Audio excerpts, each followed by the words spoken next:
கடந்த சில வாரங்களாகவே இந்த 2 வாரமாக மழை பற்றி செய்திகள் அதிகமாக உலா வந்துக்கிட்டு இருக்குது. மோந்தா புயல் உருவாகும் அப்படின்னு சொல்கிறாங்க. கனமழை எச்சரிக்கை கொடுத்தாங்க. பள்ளிக்கூடம் கல்லூரிலாம் விடுமுறை விட்டாங்க. தமிழ்நாட்டில் பல மாவட்டங்களில் மழையும் வெளுத்து வாங்கியிருக்கு. இந்த சூழ்நிலையில் தான் வானிலை ஆய்வு மையம் புயலுக்கான எச்சரிக்கையும் கொடுத்துருக்காங்க. மஞ்சள் alert, red alert, orange alert அப்படின்னு பல மாவட்டங்களுக்கு மழைக்கான எச்சரிப்பை வானிலை மையம் கொடுத்துருக்கு. இப்போ பொதுமக்களுக்கெல்லாம் என்ன ஒரு கேள்வினா, இந்த துறைக்கான அமைச்சர் ஏன் இன்னும் களத்துக்கு வரல? KKSSR ராமச்சந்திரன் அப்படிங்கிற அமைச்சர் விருதுநகர் மாவட்டத்தை சேர்ந்தவர். போன வருஷம் மழைக்கெல்லாம் ரொம்ப ஆக்டிவாக அவர் செயல்பட்டார். ஆனால் இந்த வருஷம் மழை வெள்ளப்பணிகள் நிவாரணப் பணிகளில் ரொம்பவே அவர் சுணக்கம் காட்டுறாரு. அவர் இந்த பக்கம் சென்னை பக்கம் அவரை பார்க்கவே முடியலை. கட்டுப்பாட்டு அறைக்கு கூட முதலமைச்சர் போய் ஆய்வு பண்ணுறாரு. அப்போவும் அவர் அங்கே இல்லை. துணை முதலமைச்சர் அவர்கள் ஆய்வு செய்கிறாங்க சென்னை மாநகராட்சி ரிப்பன் பில்டிங்கில். அப்பையும் இருக்க வேண்டிய அமைச்சர் இல்லை. அமைச்சருக்கு என்ன தான் பிரச்சனை?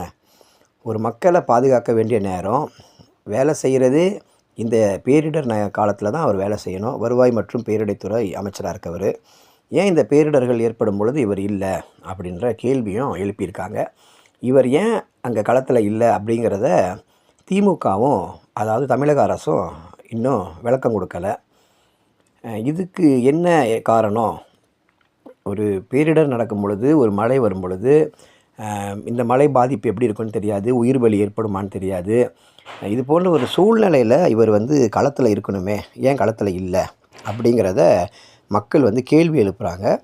அதுக்கு இவங்க KKSSRுடைய தரப்பு என்ன விஷயம் அப்படின்னு சொன்னால், அவர் அடுத்த எலெக்ஷனில் அவருக்கு வாய்ப்பு கொடுக்க மாட்டாங்களான்றது தெரியலை.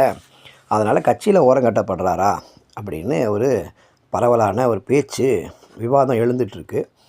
இவர் தன்னை கட்சியில் நமக்கு முன்னுரிமை கொடுக்கல அப்படிங்கிறத ஒரு காரணம் காட்டி இந்த மக்கள் பணியில் இவர் சுணக்கம் காட்டுறாரு அப்படிங்கிற தகவலும் வெளியாகிருக்கு. எது எப்படியோ, ஆனால் ஒரு பேரிடர் காலத்தில் ஒரு மழை, வெள்ளம், புயல் இது போன்ற எச்சரிக்கைகள் வானிலை ஆய்வு மையம் கொடுக்கும் பொழுது இவங்க அமைச்சர்கள், அந்த துறை சார்ந்த அமைச்சர்கள் இருக்கணும். முதலமைச்சரும் துணை முதலமைச்சரும் பம்பரமாக சுற்றி வேலை செய்கிறாங்க, உண்மைதான். எல்லா இடமும் போய் ஆய்வு பண்ணுறாங்க. நேற்றைய தினத்தில் கூட முதலமைச்சர் ஆய்வு செய்கிறாரு, துணை முதலமைச்சர் இதற்கான பணிகளை முன்னெடுக்கிறாரு. ஆனால் இந்த துறை சார்ந்த அமைச்சர் KKSSR ராமச்சந்திரன் அவர்கள் எங்கே போனார்னே தெரியல. இந்த 1.5 வாரமாக மழை பற்றின செய்தி தான் ஊடகங்களில் பரவலாக இருக்குது. ஆனால் இந்த சமயத்தில் அவர் ஒரு ப்ரெஸ் மீட்டோ அவரை எந்த ஊடகத்துலையும் பார்க்கவே முடியல. என்னாச்சு? திமுகவில் அவருக்கு முன்னுரிமை கொடுக்கலன்ற காரணத்துக்காக மக்கள் பணியில் இப்படி சுணக்கம் காட்டிட்டு உட்காந்துருக்காரு. இது சரியான போக்கு அல்ல அப்படிங்கிறது தான் மக்களுடைய கருத்தாக இருக்குது.